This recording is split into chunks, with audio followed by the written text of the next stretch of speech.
नमो अरिहन्ताणं नमो सिद्धाणं नमो आयर्याणं नमो अज्झायाणं नमो लोये सवसाहुडं मंगलम भगवान वीरो मंगलम गौतम मंगलम कुंद कुंदाद्यो जैन धर्मोस्तु मंगलम सर्व मंगल मांगल्यम सर्व कल्याण कारकम प्रधानम सर्व धर्मानां जैनम जयतु शासनम वंदितु सर्वसिद्धे धूमचलमणोऽमं गदिं पत्ते वोच्छामि समय पाहुड मृणमो सुदकेवली भणिदं नमः समय साराय नुभूत्या चकासते चित स्वभावाय भावाय सर्वभावांतर।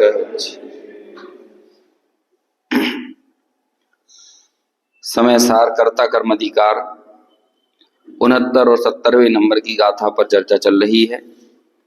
जीव और आश्रव के भेद को जब तक यह आत्मा नहीं जानेगा मतलब मैं नहीं जानूंगा, क्योंकि आत्मा शब्द यहाँ सर्वत्र अपने लिए ही प्रयोग किया गया है।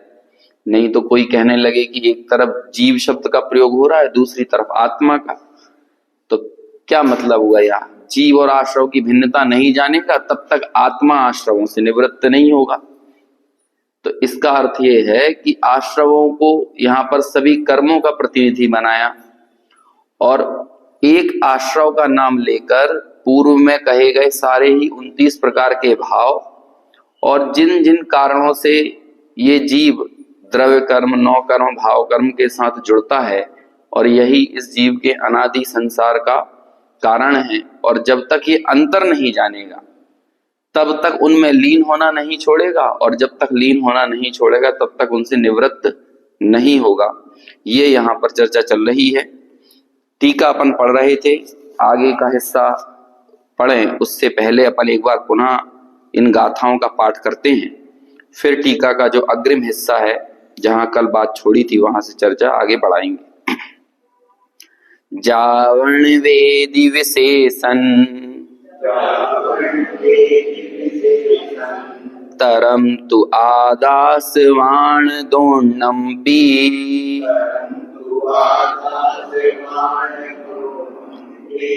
अन्नानि तावदुसो कोहादिषु वट्टदे जीवो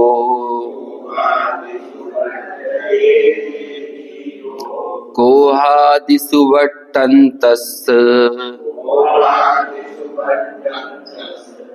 तस्य कम्मस्य संचयो होदी जीवस्येवं बन्धो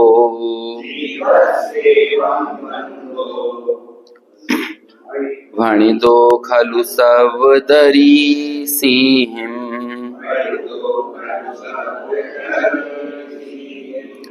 रे आत्मे आश्रव का जहाँ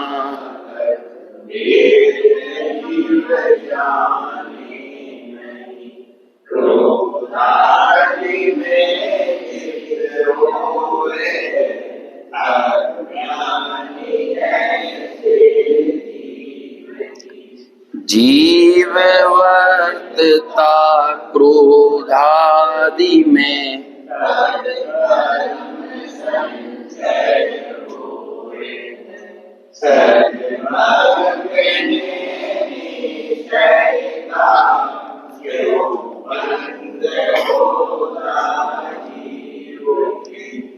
देखिए, कल अपन ने दो बातें देखी थी कि आत्मा और ज्ञान में तादात्म्य संबंध है, इसलिए हम उस ज्ञान क्रिया का तो निषेध नहीं करते, क्योंकि वो ज्ञान क्रिया स्वभावभूत है।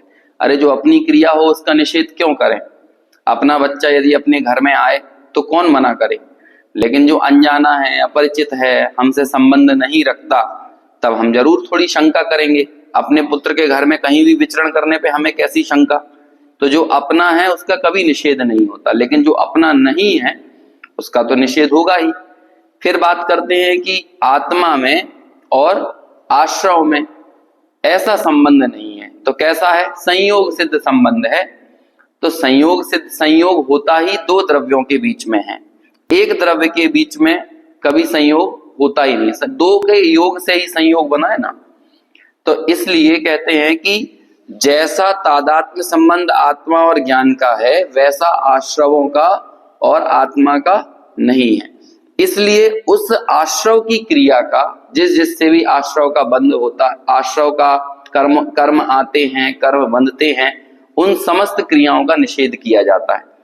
और आखिर में ये बात आई भी थी कि देखो यहां पर लिखा, तथापि वह स्वभावभूत होने का उसे अध्यास होने से, है ना, ये 6ठी 7वीं लाइन होगी, क्रोध रूप परिणमित होता है, राग रूप परिणमित होता है, मोह रूप परिणमित होता है। फिर आगे देखो, उसे बढ़कर आगे उसकी चर्चा करते हैं। अब यहां जो यह आत्मा अपने अज्ञान भाव से कैसे करता है, ऊपर बात आई थी ना जब, तो कहते हैं कि वो स्वभावभूत है तो ज्ञान कर रहा है और ज्ञान का कर्ता बन रहा है, तब तो कोई दिक्कत नहीं है, तब तो वो उसका ज्ञान जागरूक है। लेकिन जब वो कर्म का कर्ता बन रहा है तो वहां पर समझ लो कि उसका ज्ञान काम नहीं कर रहा है और वो अज्ञान भाव से ये काम कर सकता है। वह आत्मा अपने अज्ञान भाव से ज्ञान भवन मात्र सहज उदासीन ज्ञाता दृष्टा मात्र अवस्था का त्याग करके, हम कब बनते हैं परद्रव्य के कर्ता? तो क्या कहते हैं? ज्ञान भवन मात्र। ज्ञान भवन यानी होता है सहज होना। ये देखो नीचे फुटनोट में भी लिखा है, ज्ञान भवन मात्र। ये ज्ञप्ति क्रिया तो सहज होती है, इसे करने नहीं जाना पड़ता। जिसके आप करता हो उसे करने में कोई जोर नहीं लगना चाहिए। जैसे कोई कहे मैं क्रोध करता हूं, मैं बड़ा क्रोधी हूं, तो आप उससे बोलो तू करके बता क्रोध। तू बोल रहे ना तू क्रोधी है, तू क्रोध का कर्ता बनता है। कोई कहे कि भैया हमें बड़ा प्यार है फलानी चीज के प्रति, चलो करके बताओ, तो नहीं कर सकते आप। ये सब परावलंबी क्रियाएं हैं। जब उदय होगा तो आप उस उदय में बह रहे होंगे, लेकिन आप जब उसे अपना ही स्वरूप मान लोगे, स्वभाव मान लोगे, तो कहते हैं वहां पर फिर मग्नता बढ़ेगी। और यही मग्नता नवीन कर्मों के आश्रव का कारण बनती है। कर्मों का आश्रव होता है तो कर्मों का बंध होता है, और कर्मों का बंध होता है तो इससे संसार चलता रहता है। अब हमें ये पूरा संबंध, ये जो पूरा क्रम है, ये परिपाटी है, इसे तोड़ना है तो क्या करें? तो उसकी यहाँ पर प्रक्रिया बता रहे हैं। कहां से शुरू करी? एक एक शब्द देखते चले यहाँ पे। अब यहां जो यह आत्मा अपने अज्ञान भाव से क्या कर रहा था? ज्ञान भवन मात्र सहज उदासीन, यानी ज्ञाता दृष्टा मात्र पने की अवस्था का त्याग करके। अब बोलो, एक तो ये हमारा स्वभाव भी है और हम इस अवस्था का त्याग कर सकते हैं? अरे वैसा स्वीकार नहीं करना ही उसका त्याग करना है। हम ज्ञाता हैं, सदा से हैं, सदा रहेंगे, और ज्ञाता बने रहने में हमें किसी के अधीनता नहीं है, कोई परावलंबन नहीं है। लेकिन इसके बावजूद भी हम अपने को ज्ञाता स्वीकार ना करें, तो फिर यहाँ पर उसके लिए क्या कह रहे हैं? यही तुम्हारा अज्ञान भाव है कि तुमने अपने ज्ञाता दृष्टा पने की अवस्था का त्याग कर दिया। और जब ऐसा करते हैं तो हम क्या हो जाते हैं? अज्ञान भवन व्यापार रूप। और बाकी फिर जो कर्ता कर्म का जितना भी संबंध हो रहा है वो कैसे हो रहा है? अज्ञान भवनता में। पहले अज्ञान का भवन बनता है और फिर हमारा भवन बनता है। समझ में आया ना? क्या बना पहले? सर्वत्र यही होता है ना, पहले हम अज्ञान से जुड़े, अज्ञानी हुए, अज्ञान में वर्तन किया, और फिर परद्रव्य में हमारा वर्तन देखने को मिलता है। अज्ञान भवन व्यापार रूप, अर्थात क्रोधादि व्यापार रूप प्रवर्तमान होता हुआ प्रतिभासित होता है। जब अज्ञान का भवन बना तो उसी अज्ञान में ये क्रोध आदि का कर्ता बनता हुआ देखा जाता है, प्रतिभासित होता है। यहां पर ये लिखा है होता नहीं है, बल्कि क्या लिख रहे हैं, प्रतिभासित। तुम्हें लगता है बस ऐसा कि तुम परद्रव्य के कर्ता हो गए हो, वह करता है। और ज्ञान भवन व्यापार रूप प्रवर्तन से भिन्न जो क्रियमाण रूप से अंतरंग में उत्पन्न होते हुए प्रतिभासित होते हैं। देखो अभी ये चैतन्य तो हो गया कर्ता, और इसे अपने ज्ञान में कौन झलकते हुए दिख रहे हैं, क्रोधादि क्रियमाण रूप से, कि देखो ये क्रोध हो रहा है तो ये करने वाला कौन, मैं ही तो हो रहा हूं। ये मान माया लोभ हास्य रति अरति शोक भय ये सब हो रहे हैं तो किसको हो रहे हैं, सूचना तो दे रहा है ज्ञान। तो हमें क्या लगने लगा कि ज्ञान यानी ये ज्ञायक भाव यानी मैं, वो तो बन गया कर्ता, और मेरे में ये झलकने वाले जो क्रोधादि भाव हैं ये सब क्या हो गए मेरे, ये हो गए कर्म। वो मुझे सिर्फ अपने से भिन्न नहीं दिखते बल्कि क्रियमाण रूप से प्रतिभासित होते हैं। क्रियमाण रूप से मतलब मैं ही इनका करने वाला हूं, यदि मैं नहीं हूं तो ये नहीं हूं, ऐसा लगता है ना हमें। तो इसे बोलना है कि क्रियमाण रूप से होते हुए प्रतिभासित होते हैं। ऐसे क्रोधादिक वे उस कर्ता के कर्म हैं। इस प्रकार ये अज्ञान कब से है, अनादिकालीन अज्ञान से होने वाली यह आत्मा की कर्ता कर्म की प्रवृत्ति है। इस प्रकार अपने अज्ञान के कारण कर्ता कर्म भाव से क्रोध आदि में प्रवर्तमान इस आत्मा के क्रोध आदि की प्रवृत्ति रूप उसी परिणाम को निमित्त मात्र करके स्वयं अपने भाव से ही परिणमित होने वाला पौद्गलिक कर्म इकट्ठा होता है। अब देखो ये पौद्गलिक कर्म यानी द्रव्य कर्म का बंध कैसे हो रहा है, कैसे ये पौद्गलिक कर्म इकट्ठे हो रहे हैं, तो उसकी पूरी की पूरी परंपरा बताई। अज्ञान के कारण क्या किया हमने, कर्ता कर्म भाव से ये क्रोध मेरा कर्म मैं इनका कर्ता, क्रोध आदि में प्रवर्तमान इस आत्मा के कहां प्रवृत्ति हुई, क्रोध आदि की प्रवृत्ति रूप उस परिणाम को निमित्त मात्र करके। भावाश्रव किसे कहते हैं, अपन तत्सात तत्व में भावाश्रव द्रव्याश्रव की परिभाषा पढ़ते हैं ना, तो उसमें भावाश्रव की परिभाषा क्या है, आत्मा के मोह राग देशादि भावों का उत्पन्न होना, ये सब क्या है भावाश्रव है। और उसका निमित्त पाकर जो द्रव्य कर्म है उनका आना, ये क्या हो गया, ये द्रव्य आश्रव। और फिर द्रव्य कर्म आते ही नहीं है, आकर क्या होते हैं, जमा भी होते हैं इकट्ठे भी होते हैं। तो भावबंध की परिभाषा पढ़ोगे वो भी सेम है, भावाश्रव की परिभाषा भी सेम है। क्या है भावाश्रव और भावबंध की, कि आत्मा में मोह राग आदि विकारी भावों का उत्पन्न होना, यही क्या है भावाश्रव है, और यही भावबंध है। लेकिन इनका निमित्त पाकर कर्मों का आना, मतलब कर्म आते भी विकारी भावों का निमित्त पाकर है और कर्म बंधते भी विकारी भावों का निमित्त पाकर है। तो अब हमने क्या किया, वो भाव जो जिसे भावाश्रव कह रहे हैं ना, जिसे मोह कह रहे हैं, वो मोह क्या है, ये कर्ता कर्म का अज्ञान ही वो मोह है। और आगे बहुत चर्चा चलने वाली है, यहां भी आएगी और सर्वविशुद्ध ज्ञान अधिकार में भी आएगी। सर्वविशुद्ध ज्ञान अधिकार में तो एक बहुत ही प्रसिद्ध श्लोक है, वो आचार्य आश्चर्य व्यक्त करते हैं कि इस पूरे विश्व में सब कुछ निमित्त नैमित्तिक क्रियाएं देखने को मिल रही हैं, लेकिन ये निमित्त नैमित्तिक संबंध को ये जीव कर्ता कर्म संबंध मान लेता है। ये ना जाने कौन सा गजब का अज्ञान है, पता नहीं किस अज्ञान की ये महिमा है, ऐसे अज्ञान का महात्मा प्रकट किया।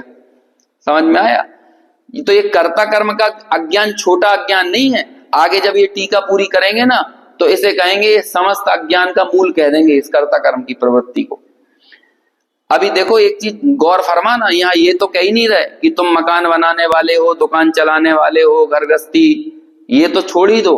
तुम तो राग को ही करने वाले नहीं हो जिस राग में वो दुकान चलती है। तो दुकान चलाना तो बहुत दूर की बात हो गई, जो अपने में ही प्रवर्तमान जो रागादि भाव हैं, जो अनादि काल से हम में होते हुए प्रतिभासित होते हैं, वो ही मेरा स्वरूप नहीं है। यहां तो ये कह रहा है। देखो अभी एक बार ये टीका पूरी कर लें, फिर आपको ओवरऑल इसका समअप करके बताएंगे आसानी से। इस प्रकार जीव और पुद्गल का परस्पर अवगाह जिसका लक्षण है। देखो अभी एक तीसरा संबंध आ गया है।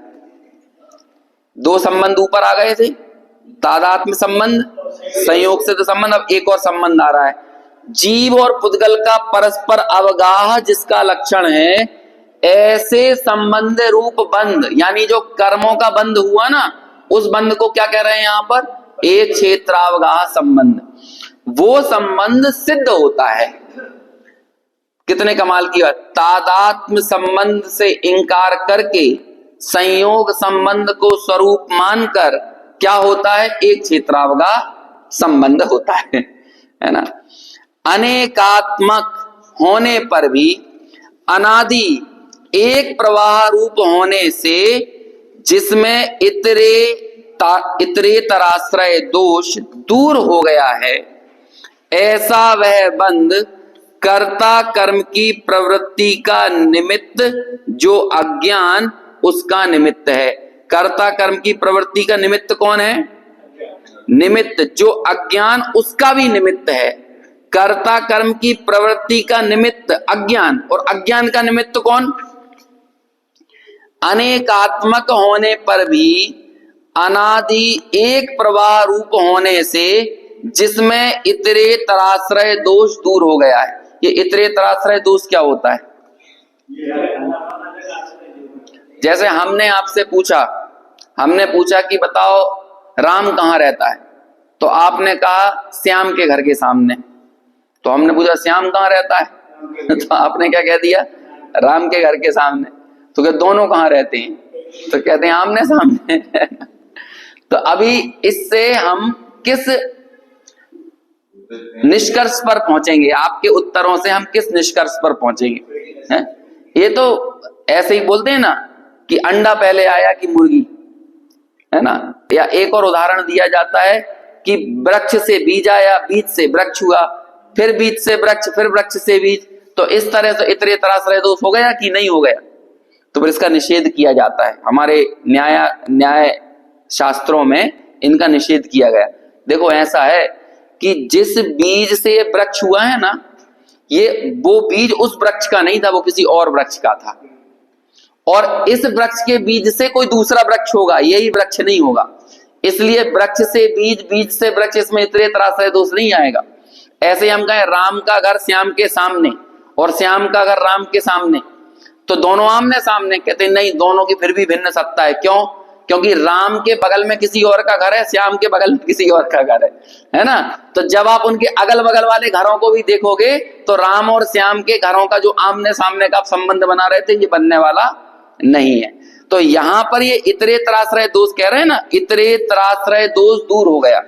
क्या है, टोडरमल जी ने इसका एक प्रश्न खड़ा किया मोक्ष मार्ग प्रकाशक में कि भाव कर्म से द्रव्य कर्म, द्रव्य कर्म से भाव कर्म, है ना।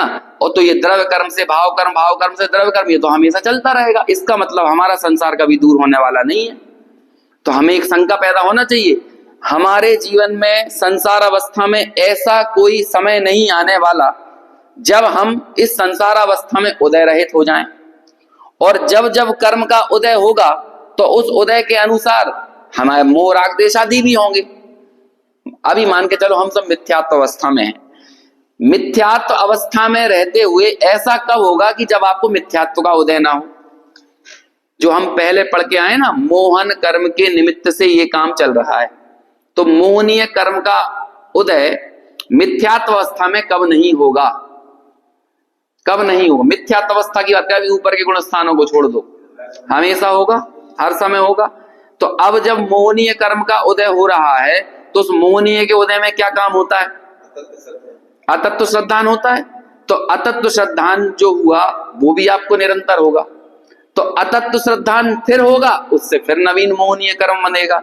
तो इस तरह तो द्रव्य कर्म से भाव कर्म, भाव कर्म से द्रव्य कर्म, ये वाली संतति तो हमेशा चलती रहेगी। अब आप बोलो सम्यक दृष्टि कब होगे, बोलो कब हो गए सम्यक दृष्टि?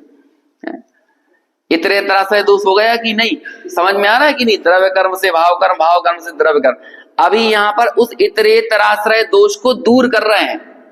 अभी क्या कहते हैं यहां पे देखो, जब आप प्रवाह को देखते हो तब आपको ये लगेगा कि यहां पर भी देखो वही बात कही थी, कहां गया, अनेकात्मक होने पर भी अनादि, अनेकात्मक यानी जो अनादि से चला आ रहा एक प्रवाह है, ऐसा होने से जिसमें इतरेतराश्रय दोष दूर हो गया है।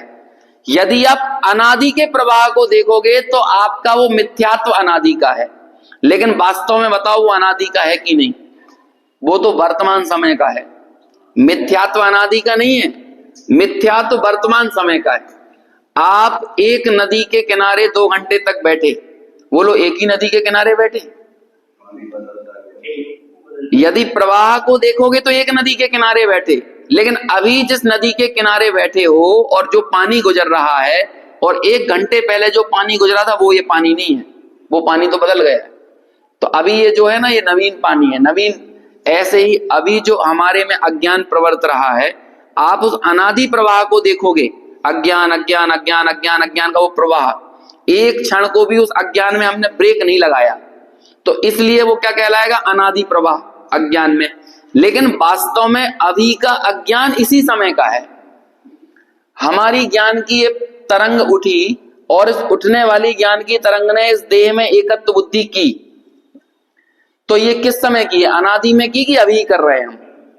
तो अब इस प्रवाह को तोड़ने में हम समर्थ हैं कि नहीं? जो अनादिकालीन कर्ता कर्म का अज्ञान चल रहा था, अभी आप इस समय कर्ता मत बनो। जब आप इस समय कर्ता नहीं बनोगे तो क्या हो जाएगा? उस बंध का प्रवाह टूट जाएगा। और इस बंध के प्रवाह टूटने को यहां पर बोल रहे हैं इतरेतराश्रय संबंध का दोष दूर हो गया है। समझ में आया? ऐसा वह बंध कर्ता कर्म की प्रवृत्ति का निमित्त, और जो उसका अज्ञान, जो अज्ञान उसका निमित्त, इस कर्ता कर्म की प्रवृत्ति का निमित्त वो अज्ञान, और आपने उस अज्ञान के प्रवाह को तोड़ दिया तो आगे कर्ता कर्म की प्रवृत्ति भी दूर हो गई। और जब कर्ता कर्म की प्रवृत्ति दूर हुई तो फिर क्या हुआ? बंध होना भी रुक गया, और बंध होना रुक गया तो आगे जाकर क्या हुआ? जब बंध रुका तो संवर निर्जरा हुई, मोक्ष मार्ग में ये जीव आगे बढ़ने लगा, और कालांतर में बढ़ते बढ़ते कहां पहुंच गया? मोक्ष में पहुंच गया। अभी देखो गुरुदेव श्री ने इसको 3 हिस्सों में बताया, वो मैंने निकाल कर रखा है यहां पर। इस पूरी विषय वस्तु, इस टीका को 3 प्रकार के संबंध कहे हैं और गुरुदेव उसको समझाते हैं।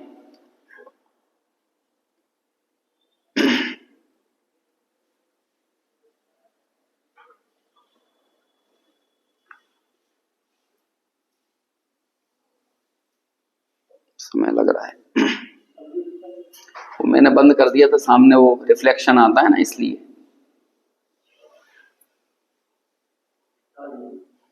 देखिए इसे थोड़ा बड़ा कर दें। देखो उक्त विषय वस्तु को स्वामी जी इस प्रकार स्पष्ट करते हैं। यहां टीका में 3 प्रकार के संबंध कहे। ज्ञान और आत्मा का तादात्म्य संबंध, तादात्म्य सिद्ध संबंध, फिर राग और आत्मा का, आजकल इतने जल्दी जल्दी क्यों बंद होने लगा है, राग और आत्मा का संयोग सिद्ध संबंध, और कर्म और आत्मा का परस्पर अवगाह सिद्ध संबंध। ज्ञान और आत्मा का तो तादात्म्य सिद्ध संबंध है, तथा दोनों का अभेद भाव से परिणमन होना ये क्या है? धर्म है। यदि आप ज्ञान रूप क्रिया में ही क्रियमाण रहो तो कोई दिक्कत नहीं, ये तो धर्म है। सिर्फ ज्ञाता दृष्टा रहना यही हमारे लिए परम उपादेय है। इसके अलावा ना मैं शुभ भावों का करता हूं ना अशुभ भावों का करता हूं। और जरा गौर फरमा के देख लेना, यदि आपको ये लगता हो कि मैंने शुभ भाव किए या मैं शुभ भाव करता हूं तो आप करके दिखाओ जिस समय आप बोल रहे हो, क्योंकि आप जिसके करता हो वो काम सहज होना चाहिए और जब चाहे तब होना चाहिए, कोई पर्टिकुलर टाइम बाउंड में नहीं हो सकता। कल अमित भैया का फिर से फोन आया तो कुछ चर्चा कर रहे थे, कल का उन्होंने सुना होगा, तो उसके बाद तो फिर उन्होंने एक बात कही, वो अक्सर ये बात कहते भी हैं कि ये जो मैं गायक हूं, ये वाली चर्चा तो चलती है फिक्स टाइम। अपन जो चर्चा कर रहे हैं कितनी देर चलेगी? अभी हम मान के 10:30 पौने 11 के बाद खींच दें तो आपका भी दिमाग खराब हो जाएगा। तो ये चर्चा तो कितनी देर चलेगी? ये तो फिक्स टाइम चलेगी। मैं गायक हूं इस बात का चिंतन हो सकता है समटाइम्स, है ना, ये तो समटाइम होगा ना। लेकिन इस मैं गायक हूं इस बात का ठोस निर्णय वो होगा वन टाइम। समझ में आया? और फिर मैं गायक हूं इस बात की जो प्रतीति है वो रहेगी लाइफ टाइम। समझ में आया? तो हम फिक्स टाइम में संतुष्ट हो रहे हैं कि सम टाइम में संतुष्ट हो रहे हैं, या वन टाइम होने वाला जो काम है वो कर रहे हैं? अभी जो वन टाइम वाला काम है ना वो कहलाएगा साधन। देखो, निर्भयता का, निर्भय स्वभाव का निर्णय करना ये तो हो गया साधन, और उसके निर्णय से सदा निर्भय बना रहना ये हो गया कार्य। समझ में आया? जो निशंकित अंग है, निशंक स्वभाव का निर्णय तो हो गया, एक बार आपने किया, और वो हो गया साधन। निर्भयता का साधन हो गया ना, निशंकता का साधन हो गया। लेकिन उस निर्णय के बल पर अब निर्भय जीवन भर बने रहोगे तो वो क्या हो गया? कार्य हुआ कि नहीं? ऐसे ही मैं गायक हूं इस बात का निर्णय, और हमारा काम यही है निर्णय करना। ये गाथा भी यही बोल रही है कि इस अंतर को जानो। आप विचार करके देखिए, हम लोगों ने मंदिर बनाए, किस काम के लिए बनाए? हमारे सारे बाहरी व्यवहारिक उपक्रमों में एकमात्र भेद ज्ञान की भावना मूल में है। अब वो कोई भावना को भूल जाए और उन बाहर के उपक्रमों में लगा रहे ना, तो ये उसकी मूलता है। हम मंदिर इसलिए बनाते हैं कि भगवान को देखकर हमें हमारे भोग वृत्ति, हमारी देह बुद्धि, इसके प्रति एक अनासक्ति का भाव पैदा हो, और ये भगवान हमें निरंतर प्रेरित करते रहे कि तुम्हें भी ऐसे ही भेद ज्ञान करना है। हम स्वाध्याय भवन इसलिए बनाते हैं कि भाई इन स्वाध्याय भवनों में हम ये चर्चाएं कर पाए, नहीं तो सड़क पर कर पाएंगे क्या? और सड़क पर करेंगे भी तो कितने दिन कर लेंगे? 1 दिन 2 दिन। अब अपन को 2 साल होने को आए हैं, यदि जगह ना होती तो आप कर लेते क्या? अभी 3 अप्रैल से चालू किया था 2024 से। अभी सोचा तो ये था कि 30 दिन चल पाएगी चर्चा, लेकिन वो बन गया प्रवाह, तो उस प्रवाह में अपन करते गए। तो हमने ये जगह किस लिए बनाई? सिर्फ बातें करने के लिए नहीं बनाई है। समझ में आया ना? उस निर्णय तक जाने के लिए, वो वन टाइम काम करने के लिए है। तो हमारा ये उपक्रम किसके लिए था? भेद ज्ञान को समर्पित था। हम तीर्थ यात्राएं करते हैं, हम पूजन करते हैं, हम शास्त्र पढ़ते हैं, हम व्रत करते हैं, उपास करते हैं। सब क्रियाओं का एकमात्र लक्ष्य प्रयोजन यदि कुछ है तो वो मूल कार्य क्या है? भेद ज्ञान करना। उस भेद ज्ञान रूपी काम को यहाँ 69-70वीं गाथा में बता रहे हैं कि आत्मा और आश्रव का अंतर जान लो, विशेष अंतर। ये आश्रव रूप तुम हो नहीं, और आश्रव के कर्ता भी नहीं हो। इस अंतर को जानने के लिए ये पूरा कार्य है।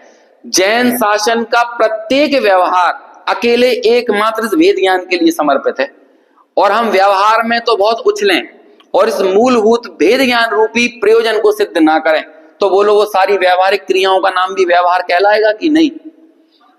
उन्हें साधन भी तब कहा जाएगा जब भेद ज्ञान रूपी साध्य की प्राप्ति हो। तो वो निर्णय करना, इस निर्णय को बोलते हैं साधन। इसलिए टोडरमल जी ने निर्णय पर कितना जोर दिया है। पहले तुम सोचो तो सही, तुम्हें ये लगता है हम 3 घंटे से पूजा कर रहे हैं, बताओ तुम्हें, अपन ने 2-3-4 दिन पहले जो चर्चा चली थी तो बात की थी ना, उत्तम चंद जी सिवनी साहब ऐसा प्रैक्टिकल कराते थे। कहते बताओ तुमने क्या किया पूजा में? पूरी क्रिया का एक बार पोस्टमार्टम करो, पूरी क्रिया का, कि हम मंदिर में आए, हाथ धोए, फिर हाथ धोने के बाद हम मंदिर में अंदर प्रविष्ट हुए, हमने निश्चय बोला, भगवान को नमोस्तु किया, पुस्तक उठाई, पुस्तक को हम बोल रहे हैं। अब ये बोलने का काम कौन कर रहा है? द्रव्य को यहां से उठाकर यहां करने का काम कौन कर रहा है? तुम अपनी प्रॉपर्टी बताओ उसमें, पूजा में अपनी प्रॉपर्टी बताओ। पूजा में घर आने के बाद ये मत कहो कि हमने इतने बादाम चढ़ा दिए, हमने इतनी पूजाएं बोलकर आ रहे हैं। अपनी प्रॉपर्टी बताओ क्या है। जो तुमने द्रव्य चढ़ाया वो तो देह की प्रॉपर्टी हो गई, काया की हो गई। जो तुमने बोला वो वचन की हो गई, ये भी पुद्गल में चला गया, है ना। एक वचन वर्णा में चला गया, एक काय में चला गया, और भी जो चीजें हुई। फिर अंदर में जो एक राग पैदा हुआ, अब आप ये बताओ क्या उस राग की करता तुम? आगे 73 नंबर की गाथा की टीका में एक लाइन आएगी, अभी आने वाली है 2-3 गाथाओं के बाद, सकल कारक चक्र प्रक्रियोत्तीर्ण निर्मलानुभूति मात्रत्वात् शुद्धः। मैं सकल कारक चक्र की प्रक्रिया से पार निर्मल अनुभूति मात्र शुद्ध हूं। शुद्ध का विशेषण किससे दिया गया? एक शुद्ध शब्द की व्याख्या की थी जयचंद जी छावड़ा ने छठवीं गाथा के बाद, कि अशुद्धता पर द्रव्य के संयोग से आती है। अब आगे जाकर कहेंगे कि कारक चक्र की प्रक्रिया घटित करना यही अशुद्धता है। अब ये कारक चक्र क्या होता है? दो द्रव्यों के बीच में कारक चक्र की प्रक्रिया घटित होती है। कर्ता, कर्म, करण, संप्रदान। जैसे कि मैं रोटी बनाने का कर्ता, रोटी मेरा कर्म, ये दो द्रव्य हो रहे हैं ना, मैं और रोटी। अभी यहां पर चल रहे हैं, मैं व्याख्यान सुनाने का कर्ता, ये व्याख्यान प्रवचन करना ये हो गया मेरा कर्म। फिर यहां पर और आगे बढ़ो, किसके लिए व्याख्यान? तो कहते हैं श्रोताओं के लिए व्याख्यान, है ना। किससे व्याख्यान? तो शास्त्र से व्याख्यान, ठीक है ना। इस तरह से आगे आगे आप दो द्रव्य जब तक नहीं घटित करोगे तब तक ये कारक चक्र की प्रक्रिया घटित नहीं होगी। कहते हैं कारक चक्र की प्रक्रिया घटित करना यही अशुद्धता है। तो फिर कहते हैं फिर क्या करें? कर्ता कर्म संबंध कहां होगा इस जीव का? कहते हैं फिर निश्चय सटकारक घटाओ। और निश्चय सटकारक एक ही द्रव्य में घटते हैं, दो द्रव्यों में घटित नहीं होते। और हमें इसके लिए करना क्या? हमें इसका ज्ञान करना है, ये जानना, ये निर्णय करना, ये ही इस कर्ता कर्म के अज्ञान को तोड़ने का एकमात्र उपाय है, और इसके अलावा कुछ नहीं। हर जगह घटित करके देखो इस चीज में, अरे हमारा इन्वेस्टमेंट क्या है, हमारी प्रॉपर्टी क्या है। हम देखेंगे चाहे दुकान चलाने का काम हो, वो तो आप चला ही नहीं रहे, वहां पर भी आप जाता हो, लेकिन यहां पर एक लाइन आई थी ना कि वो मुझे प्रतिभासित होता है कि मैं इस रूप क्रियमाण हो रहा हूं। इसका करने वाला कौन? दुकान पर आप बैठे हो, दुकान पर बैठना, दुकान का चलना, ये दो द्रव्यों का भिन्न भिन्न परिणमन हो रहा है। लेकिन चूंकि दोनों का निमित्त नैमित्तिक संबंध घना हो गया, तो उस कारण आपको क्या लगने लगेगा? ये चलाने वाला कौन हो गया? आपका यहां पर बैठकर सुनना, मेरा यहां पर सुनाना, वचनों का अपनी भूमिका अनुसार निकलना, योग्यता से निकलना, ये सब भिन्न भिन्न द्रव्यों का परिणमन एक साथ चल रहा है। लेकिन इसी काल में फिर हमें क्या लगने लगा? ये सुनाने वाला कौन हो गया? मैं ही तो आपको सुना रहा हूं, और कौन सुना रहा है? तो कहते हैं सुनाने वाले तो तुम हो ही नहीं। ये तो बहुत स्थूल बात हो गई। ये जो सुनाने का जो राग है ना, उस राग के कर्ता भी नहीं। यहां तो वो बात चल रही है, आश्रव से अपने संबंध को तोड़ने में यहां पर उस राग का भी निषेध किया जा रहा है। देखो वो तीन चीजें कौन कौन सी हैं? ज्ञान और आत्मा का तादात्म्य सिद्ध संबंध, राग और आत्मा का संयोग सिद्ध संबंध, और कर्म और आत्मा का परस्पर अवगाह संबंध। ज्ञान और आत्मा का तादात्म्य सिद्ध संबंध है तथा दोनों का अभेद भाव से परिणमन होना, ये क्या है? धर्म है। राग व आत्मा में संयोग सिद्ध संबंध है तथा दोनों को एक मानकर परिणमन करना, ये क्या है? ये अज्ञान है। समझ में आया? देखो इसे थोड़ा सा और अपन इससे देखते हैं तो और चीजें स्पष्ट हो जाएंगी 2 मिनट में। ये आगे भी काम आएगा, इसलिए मैं इस पे ज्यादा जोर दे रहा हूं।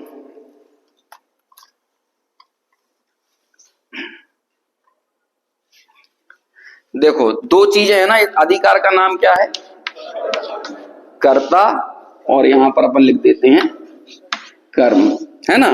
अब देखो कर्ता तो सब जगह एक चेतन ही बनने वाला है, तो हमने यहां पर लिख दिया चेतन या आत्मा, जो भी समझ लो। अब इसमें 2 तरह के वो हो रहे हैं, कर्म देखने में आ रहे हैं। एक तो यहां पर आ रहा है ज्ञान, और यहां पर एक आ रहा है आश्रव। ये आश्रव प्रतिनिधि है, बाकी तो आप सब लगा लेना इस आश्रव के साथ, जो जो आप लगा सकते हो सब लग जाएंगे। अब चेतन का और ज्ञान का कौन सा संबंध हो गया? ठीक है। और चेतन का और आश्रव का कौन सा हो गया? अब देखो क्या है, यदि इस चेतन को ज्ञान अपना कर्म लगता है तो यही है धर्म, ठीक है। और इस चेतन को आश्रव अपना कर्म लगता है तो यही क्या है? अज्ञान है।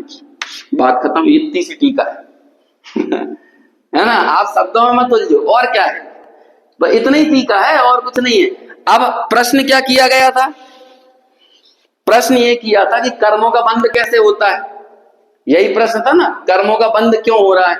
तो कहते हैं जब तक ये चेतन को आश्रव अपना कर्म लगेगा, तो जब तुम्हें आश्रव अपना लगने लगा तो तुम आश्रव में लौटोगे। अरे जो हमें हमारा बिस्तर, जैसे वो चद्दर वाली बात याद करो ना, वो चद्दर ओढ़ के क्यों सो रहा था? निशंकतया सो रहा था वो, दूसरे का चद्दर अपना मानकर। क्यों सो रहा था वो? क्योंकि उसे अपना, जिसे हम अपना मानते हैं उसे ही निशंकतया वहां पे प्रवृत्ति करते हैं। अभी मैं ऊपर अंकल जी के यहाँ खाना खाने जाऊं नाश्ता करने जाऊं तो पूरे एटिकेट्स और मैनर्स के साथ खाऊंगा, और घर पे जाऊंगा तो हो सकता है चड्डा पहन के खा लेंगे, है ना? होगा कि नहीं? तो ये जो निशंकतया प्रवर्तन होगा तो क्यों हो रहा है? जहां अपने पने की मान्यता आती है वहां निशंकतया प्रवर्तन होता है। अब हमारे साथ क्या होता है? अरे आश्रम मेरा ही तो है, मैं ही इसका करने वाला हूं, और कोई थोड़ी करने वाला है। तो जब मैंने ऐसा माना, मैंने अंतर नहीं माना और उसे अपना ही कर्म मान लिया, तो मैं उसमें लौटा। याद करो वो कौन सा 22वें नंबर का कलश, मोह मा जन्म लीणम। एक पाठ उसका लीनम है और एक पाठ है लीणम। तो लीड़ना यानी होता है लौटना, पसरना। जैसे भैंसें लौटती हैं कीचड़ में, ऐसे ही कहते हैं आजन्म से ये जीव मोह में लौट रहा है, मोह में लौट रहा है, कीचड़ में लौट रहा है और आनंद मान रहा है कीचड़ में लौट के। तो वो लौटा कब? मतलब उसमें मग्न कब हुआ, लीन कब हुआ? जब उसे अपना माना। तो कहते हैं जब तुम इसे अपना मानोगे तो एक तीसरा काम होगा, इसके निमित्त से हो रहा है वो काम। कौन सा काम हो रहा है? कर्म का बंध। और ये कर्म का बंध और चेतन के बीच में, चेतन और कर्म के बंध के बीच में कौन सा संबंध है? परस्पर अवगाह संबंध, जैसे एक क्षेत्रावगाह भी कहते हैं। बस ये हो गई टीका, इतनी सी टीका है। अब समझ में आ गई कि नहीं? इतनी सी बात है इसमें। आपको करना क्या है? कर्ता कर्म क्या ज्ञान को छोड़ने के लिए चेतन, कर्ता तो एक ही है, चेतन मतलब मैं, आत्मा। आपकी मैं पने की बुद्धि जहां भी पड़ी हुई है, कहते हैं आप अपने मैं की प्रॉपर्टी देखो क्या है। कहते हैं ज्ञान आपकी प्रॉपर्टी है। आप और हम में से किसी को भी ज्ञान नहीं रोका जा सकता। दम हो तो रोक के बताओ कि मैं 15 मिनट तक कुछ नहीं जानूंगा, आंख पे पट्टी बांध के, कान बंद करके, मुंह बंद करके, नाक बंद करके, पांचों इंद्रियों को बंद कर दो, लेकिन उस समय आप कहो कि मैं 5 मिनट तक ज्ञान नहीं करूंगा। करके बताओ, ऐसा कोई कर सकता? क्यों नहीं रोक पा रहे अपन ज्ञान को? शक्कर को कभी रोका जा सकता है मीठा करने से, आग को कभी रोका जा सकता है गर्म करने से, ऐसे ही आत्मा को कभी रोका नहीं जा सकता ज्ञान करने से, क्योंकि स्वभाव कहते ही उसे हैं जो बिना किसी अवलंबन के सदा होता है, शाश्वत होता है। अब बस इतना सा धर्म है, चेतन को निर्णय किस बात का करना है कि तुम्हारा कर्म ज्ञान है, ज्ञाता दृष्टा रहो। अब खींचतान नहीं करना पुण्य भाव को बनाए रखने की और पाप भाव को भगाने की भी। यदि पाप भाव को भगाने की भी चेष्टा कर रहे हो, ये भी अज्ञान है। क्यों? क्योंकि हम भगाते किसे हैं? पहले कर्ता बनना पड़ेगा। मैं भगा सकता हूं, मैं पाप को दूर कर सकता हूं, मैं क्रोध को दूर कर सकता हूं। ये जो भाव है ना, ये बिना कर्ता बने नहीं हो सकता है। क्रोध को दूर करने का भाव, तो कहते हैं इससे तुम स्वच्छंदी हो जाएंगे। स्वच्छंदी नहीं होगे। यदि ज्ञान का अवलंबन लोगे तो ज्ञान के इस अवलंबन में राग की उपेक्षा, आश्रव की उपेक्षा, क्रोध की उपेक्षा, यही क्रोध का नष्ट होना है। उपेक्षा कितना अच्छा शब्द है। उप यानी पास से और ईक्ष यानी देख लेना। क्रोध को पास जाके देख लो तो क्या हो गया? उपेक्षा हो गई। और पास जाके देखने का मतलब क्या हुआ? क्रोध में नहीं हूं। पास जाके, यही तो है, पास जाके राग को देखने का मतलब क्या हुआ? कि मैं राग नहीं हूं। और पास जाके ज्ञान को देख लो तो क्या पता चलेगा? ज्ञान ही मैं हूं, ज्ञान के अलावा मेरी कोई अनुभूति नहीं है।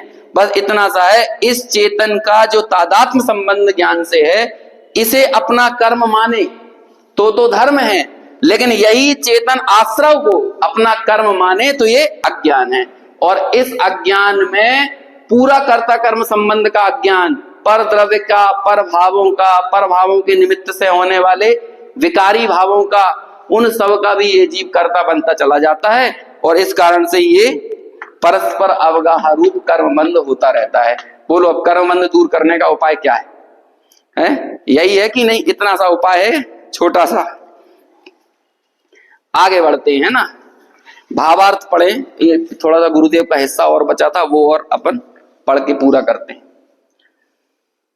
ज्ञान और आत्मा का तादात्म्य सिद्ध संबंध है तथा दोनों का अभेद भाव से परिणमन होना। बस आपका कर्म और कर्ता का अभेद हो जाना, ये जिससे तादात्म्य संबंध था ना, उसमें अभेद हो जाना, यही क्या हो गया?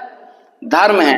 राग व आत्मा का संयोग सिद्ध संबंध है तथा दोनों को एक मानकर परिणमन करना, वो क्या हो गया?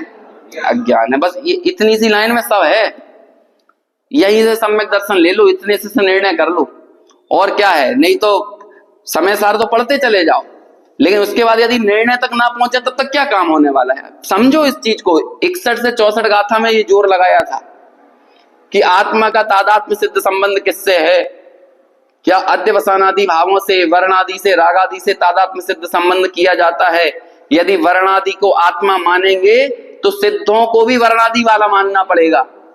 जीव और पुद्गल में अंतर नहीं कर पाओगे। ये सब गाथाएं थी ना 61 से 64 नंबर पे। कर्म और आत्मा में एक क्षेत्रावगाह संबंध है। कर्म और आत्मा परस्पर एक क्षेत्र में व्याप्त होकर रहते हैं, ऐसा संबंध रूप ही बंध है। बस इसे ही बंध बोलते हैं। जहां पर कर्म और आत्मा एक क्षेत्र में रह रहे हैं तो यही क्या हो गया? बंध है। अब देखो, कहते हैं क्रिया 3 प्रकार की होती है। ये सब गुरुदेव समझा रहे हैं, गुरुदेव के ही प्रवचन रत्नाकर का हिस्सा है ये पूरा, है ना। कर्म और आत्मा में एक क्षेत्रावगाह संबंध है। यानी क्रिया 3 प्रकार की होती है। शरीर, मन, वाणी, धनादि जड़ रूप पर द्रव्य की क्रिया जड़ की क्रिया है। देखो, ये 3 क्रियाओं को बता रहे हैं। इन 3 क्रियाओं में देख लेना अपनी क्रिया कौन सी है। वर्णादि अनुरागादि तय निज भाव को न्यारा किया। आपको निज भाव को न्यारा करना, ये भेद ज्ञान है। बस इसके अलावा और कोई भेद ज्ञान नहीं है। दूसरी क्रिया, पर द्रव्य के लक्ष्य से उत्पन्न हुई राग की क्रिया। ये कौन सी क्रिया है? विभाव रूप क्रिया है। आप पूजा करने गए, अब पूजा करने में ये तीनों क्रियाएं चल रही हैं। एक तो शरीर की, मन की, वाणी की क्रिया चल रही है ना। दूसरी, उसके लक्ष्य से, जो पूजा करने का काम चल रहा है उसके लक्ष्य से एक राग पैदा हो रहा है। तो ये वाली क्रिया कौन सी क्रिया हो गई? विभाव रूप क्रिया। बोलो, तारण स्वामी ने तारण तरण सावकाचार में अशुद्ध सट आवश्यक लिखे हैं, तो वहां पर देव पूजा को भी अशुद्ध सट आवश्यक में डाला है ना। तो उसका गलत अर्थ क्या करते हैं? देखो, ये अशुद्ध सट आवश्यक है देव पूजा, तो देव पूजा का सर्व था निषेध कर देते हैं। अशुद्ध सट आवश्यक है, अशुभ सट आवश्यक नहीं है। पुण्य और पाप के दोनों भाव अशुद्ध हैं, तो इसे मानने में कोई दिक्कत नहीं है। जो शुभ राग है वो भी अशुद्ध है। एक चैतन्य ज्ञान भाव के विपक्ष में आप पुण्य को खड़ा करो या पाप को खड़ा करो, दोनों ही क्या है? दोनों अशुद्ध हैं, दोनों ही विभाव हैं, विभाव रूप क्रिया है। तो इसे मानने में क्या समस्या है? ये तो अपनी जो बीतरा विज्ञान में सट आवश्यक का पाठ है ना, उसमें ये परिभाषाएं दी। निश्चय देव पूजा क्या है, व्यवहार देव पूजा क्या है। तो निश्चय देव पूजा की परिभाषा है श्रावक के आंशिक शुद्धि की वृद्धि, है ना। ये निश्चय देव पूजा है, ऐसा करके लाइनें हैं। आंशिक शुद्धि, जो उसके शुद्धि की वृद्धि हो रही है, वो है निश्चय देव पूजा। लेकिन उस शुद्धि में चूंकि मिश्र भाव है ना श्रावक के जीवन में, उस शुद्धि के काल में कुछ अशुद्ध भाव भी है। अब वो अशुद्ध भाव तीव्र कषाय रूप नहीं होता, मंद कषाय रूप होता है। तो उस मंद कषाय में भगवान बीतरागी देव के प्रति भक्ति आना, उनका बहुमान आना, उनके गुणों का स्तवन होना, ये काम भी होता है। इसको नाम क्या दे दिया जाता है? इसको व्यवहार देव पूजा, है ना। और इसी व्यवहार देव पूजा को उन्होंने बोला है अशुद्ध देव पूजा या अशुद्ध सट आवश्यक। तो ऐसा तो सबने कहा है, योगिंदु देव ने भी इस तरह की चर्चाएं की हैं, है ना। परमात्म प्रकाश पढ़ो, योग सार पढ़ो, या आचार्य कुंद कुंद की शैली देख लो। निश्चय स्तुति और व्यवहार स्तुति की जो चर्चा आई थी पूर्व में, वो भी इसी तरह की थी। इसमें क्या समस्या है? तो क्या कह रहे हैं? पर द्रव्य के लक्ष्य से उत्पन्न हुई राग की क्रिया, ये क्या है? विभाव रूप क्रिया है। अब तीसरी क्रिया उसी समय चल रही है, जब आप पूजा कर रहे हो या दुकान पे बैठे हो। कौन सी क्रिया चल रही है? स्वभाव के लक्ष्य से उत्पन्न हुई ज्ञान की क्रिया। ये कौन सी क्रिया है? स्वभावभूत क्रिया है। लेकिन मोह किसे कहते हैं? जगत में मोह किसका नाम है? मोह एक हौवे का नाम है और क्या है। बस यही हौवा है, जो तुम्हारा नहीं है उसे तुम अपना मानो, उससे अपना संबंध स्थापित करो, इसी का नाम मोह है। जैसे हौवे की कोई सत्ता होती नहीं है, लेकिन हौवे को मानना, छोटे से बच्चे को डरा देना कि बेटा दूध पी ले नहीं तो हौवा आ जाएगा, खाना खा ले नहीं तो हौवा आ जाएगा। बोलो हौवा कहाँ होता है? ऐसे ही मोह कहाँ होता है? बताओ कहाँ है मोह, कहाँ है अज्ञान? ये कह रहा है ये अज्ञान। अब हाँ, तीनों क्रिया साथ में हो रही, लेकिन समझो इनमें से तुम्हारा प्रॉपर्टी क्या है और पुद्गल की प्रॉपर्टी क्या है। अभी आप यहां से जाके भोजन बनाएंगी तो तीनों क्रियाएं चलेंगी। भोजन बनाने का राग भी चलेगा, भोजन बनाने में शरीर वचन और मन का काम भी चलेगा। समझ में आया? तो शरीर वचन और मन का काम तो चला गया जड़ की क्रिया। समझ में आया? बोलो जब गुरुदेव ये कह देते थे तो लोगों को क्यों इतना पेट में दर्द होता था? जब ये कह देते थे कि भाई ये पूजा करना, मंदिर बनवाना, ये जड़ की क्रिया है, जड़ की क्रिया में धूल मापन धर्म न थी, क्या दिक्कत है इसमें? नहीं है जड़ की क्रिया। मंदिर बनवाना का है कि आत्मा की क्रिया है।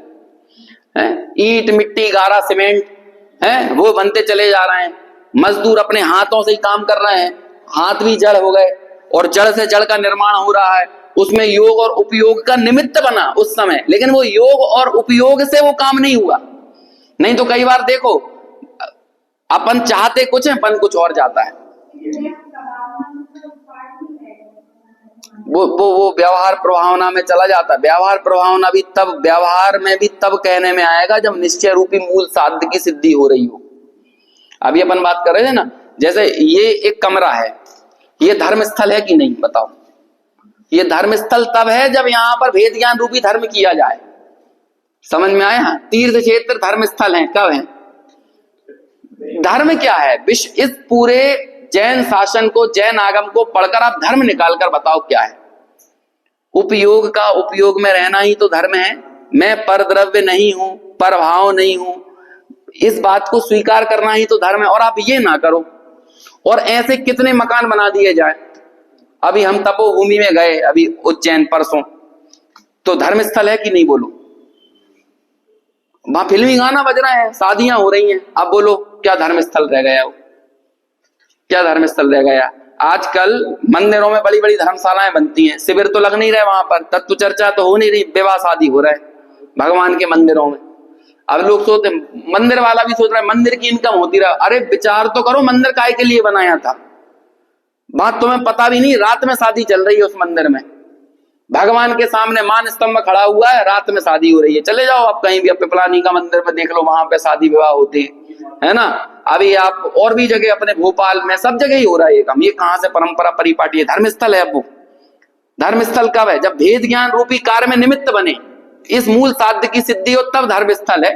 नहीं तो क्या कर, प्याज लहसुन बन रही है, आलू बन रहे हैं, और भगवान जाने क्या क्या हो रहा है वहां पे, है महिला संगीत चल रहा है, कैसे कैसे गाने चल रहे हैं, कोई मर्यादा ही नहीं रह गई, कोई सीमा रेखाएं नहीं रह गई हैं। अब बोलो काय का धर्मस्थल है? अब हमने इस जगह को मान के चलो कि धार्मिक कार्य के निमित्त से बनाया, अभी यहाँ पर आप लौकिक कार्य करने लगो, बोलो धर्मस्थल है। अब धर्म क्या है? ये धर्म यहाँ पर लिख के बता रहे हैं क्या है धर्म। अभी अपन ने पढ़ा यहाँ पे, अरे ये है ना। अब यहाँ पे देखो क्या कहते हैं, हाँ बस सीधी बात है। अब वो आप प्रभावना कहेंगे, आराधना पूर्वक प्रभावना होती है। पंडित जी साहब का बहुत प्रसिद्ध वाक्य है, आप करो, सबसे बड़ा आराधक ही सबसे बड़ा प्रभावक होता है। जो मुनिराज अपने कर्मों का नाश करके, भले वो मूक ही क्यों ना रहे, मौन क्यों ना रहे, लेकिन एक मौन मुनि हजारों बोलने वाले पंडितों से कई गुना ज्यादा प्रभावना करते हैं। मूक मुनि बोलो करेंगे नहीं। मूक तीर्थंकर, वो मूक केवली, तीर्थंकर नहीं केवली, मूक केवली है। अभी मूक केवलियों से प्रभावना नहीं होती क्या? तीर्थंकर तो चौथे काल में कुछ लिमिटेड समय पर होते हैं, बाकी इतने बड़े चौथे काल में बहुधा तो कई बार तो प्रभावना वही सब लोग करते हैं ना जो मोक्ष मार्ग में निरंतर आगे बढ़ रहे हैं। एक तीर्थंकर ने धर्म की स्थापना की, लेकिन उनके स्थापित किए गए मार्ग में जितने जितने लोग उस भाव वैतरणी से पार होते चले जा रहे हैं, वो सब प्रभावना कर रहे हैं, तो उनके निमित्त से प्रभावना होती है। हाँ, ये इसलिए जिन बिंब को शाश्वत प्रभावक कहा जाता है। तीर्थंकर कभी कभार होंगे, क्या कहते हैं, शास्त्रों का सानिध्य कभी कभार मिलेगा, मुनि राजों का सानिध्य कभी कभार मिल सकता है, लेकिन अकृत्रिम जिन चैत्यालय, अकृत्रिम जिन बिंब ये शाश्वत प्रभावक होते हैं। इनके निमित्त से शाश्वत जैन शासन ही पूरे विश्व में प्रवर्तमान रहता है। जड़ की क्रिया तो आत्मा 3 काल में कभी करता ही नहीं है, कर भी नहीं सकता। ज्ञान ही आत्मा है। इस प्रकार ज्ञान में एकत्व भाव से निशंक पने रहता हुआ आत्मा राग की क्रिया को भी नहीं करता। भी जड़ की क्रिया को तो भूल जाओ, यहां तो क्या बात कर रहे हैं, राग की क्रिया का भी करता नहीं है। ज्ञान ही आत्मा है। इस प्रकार स्वभाव सन्मुख होकर स्वानुभव करने पर ज्ञान क्रिया का कर्ता होता है। इसमें द्रव्य, गुण और पर्याय तीनों आ जाते हैं, है ना। जानना जानना जानना मात्र जिसका स्वभाव है वह आत्मा द्रव्य है। जानने रूप ज्ञान, स्वभाव रूप ज्ञान गुण है, और गुण व गुणी दोनों एक अभिन्न है। स्वलक्ष्य रूप जो परिणमन हुआ वह ज्ञान क्रिया रूप पर्याय है। देखो तीनों आ गए ना, एक जानने में। इस प्रकार ज्ञान क्रिया में द्रव्य, गुण, पर्याय तीनों आ जाते हैं। ऐसी यह स्वभावभूत क्रिया ही धर्म है, मोक्ष मार्ग है। ज्ञान ही आत्मा है। ऐसी स्वा की ओर ढलती हुई जो स्वात्म प्रतीति हुई वह श्रद्धान है। जो स्वात्म ज्ञान है वह सम्यक ज्ञान है। देखो अब रत्नत्रय घटा दिए गुरुदेव ने इसी में। तथा जो स्वात्म स्थिरता हुई वह क्या है, वह सम्यक चारित्र है। इन सम्यक श्रद्धान ज्ञान चारित्र की एक रूप परिणति ही वो क्या है, मोक्ष मार्ग है। उक्त संपूर्ण कथन का सार यह है कि सम्यक दर्शन ज्ञान चारित्र रूप जो ज्ञान क्रिया है वह ज्ञानी का कर्म है और वह निषेध करने योग्य नहीं है। आप रत्नत्रय करो, हम नहीं निषेध करेंगे, क्योंकि रत्नत्रय ज्ञान के अवलंबन से ही हुआ है। रागादि भाव रूप जो विभाव क्रिया है वह ज्ञानी का कर्म नहीं है, अतः निषेध करने योग्य है। तथापि अज्ञानी जीव उसे ज्ञान क्रिया के समान ही क्या मानता है, स्वभावभूत क्रिया मानकर उसका कर्ता बनता है और मोह राग देश रूप परिणमन करता है। इस प्रकार वह उस अज्ञान क्रिया का कर्ता बनता है और वह अज्ञान क्रिया उसका कर्म बनती है। अज्ञानी की इसी प्रवृत्ति को कर्ता कर्म की प्रवृत्ति कहते हैं और इसी के निमित्त से मिथ्यात्वादी द्रव्य कर्मों का बंध होता है। जब वे मिथ्यात्वादी द्रव्य कर्म उदय में आते हैं तो उनका निमित्त पाकर यह भगवान आत्मा, क्या बोल रहे हैं, भगवान आत्मा। अभी कितना अजीब लगता है, भगवान आत्मा मोह और क्रोध कर रहा है। भगवान आत्मा मोह क्रोध आदि भाव कर्म रूप परिणमित होता है और उन मोह क्रोध आदि भावों का निमित्त पाकर फिर मोहादि द्रव्य कर्मों का बंध होता है। इस प्रकार इस आत्मा के अनादि से कर्म बंध हो रहा है। तो ये तो प्रश्न था ना कि कब तक ये जीव कर्मों का बंध करता रहेगा, उसका ये उत्तर दे दिया। अब आगे वाली गाथा में प्रश्न करेंगे तो फिर भैया इन कर्ता कर्म की प्रवृत्ति और ये कर्म बंध की निवृत्ति आखिर कब छूटेगी, ये वाला अब आगे प्रश्न आएगा। उस प्रश्न के उत्तर में आगे 71वीं गाथा का जन्म होगा, उसे अपन आगे कल पढ़ेंगे। उससे पहले ये छोटा सा भावार्थ दिया है, इसको और पढ़ के विषय पूरा करते हैं।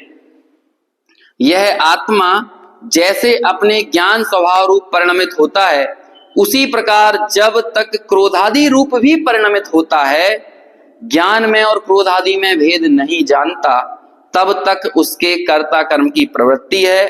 क्रोधादि रूप परिणमित होता हुआ वह स्वयं करता है और क्रोधादि उसका कर्म है। और अनादि अज्ञान से जो कर्ता कर्म की प्रवृत्ति है, कर्ता कर्म की प्रवृत्ति से बंध है और उस बंध के निमित्त से अज्ञान है। इस प्रकार अनादि संतान यानी अनादि का प्रवाह है, इसलिए इसमें इतरेतराश्रय दोष नहीं आता। कब नहीं आता, जब आप उस अज्ञान को वर्तमान कालीन कर्ता कर्म की प्रवृत्ति से जोड़ोगे तो वो इतरेतराश्रय दोष नहीं आएगा। इस प्रकार जब तक आत्मा क्रोधादि कर्म का कर्ता होकर परिणमित होता है, तब तक कर्ता कर्म की प्रवृत्ति है और तब तक ही कर्म का बंध होता है। ये अभी अपनी चर्चा हुई, शेष आगे कल करेंगे। सहजानंदी अविनाशी में आत्मस्वरूप सहजानंदी स्वरूपी अविनाशी में आत्मस्वरूप सहजानंदी स्वरूपी अविनाशी